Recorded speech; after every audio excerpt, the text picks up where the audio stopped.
შევქმენი ესე რა ქვია ბოტები ChatGPT-ში და Gemini-ში არის ბოტები ძალიან სანდო და ძალიან მაღალი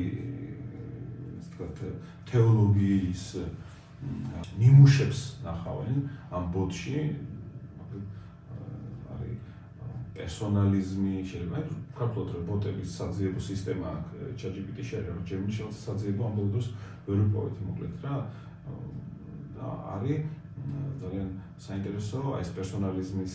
ამბები, იმიტომ რომ ქრისტიანობა და პიროვნება და რაც პერსონა და პერსონალიზმი ძალიან მნიშვნელოვანია, ან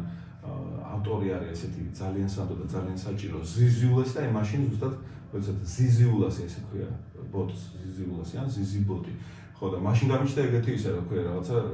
რეფრენივით, ლოზუნგივით, რომ ნუ ვკითხავ მოდელს, კითხებ აი ამ ზიზიულასის ბოტს, იმიტომ რომ მიიღებ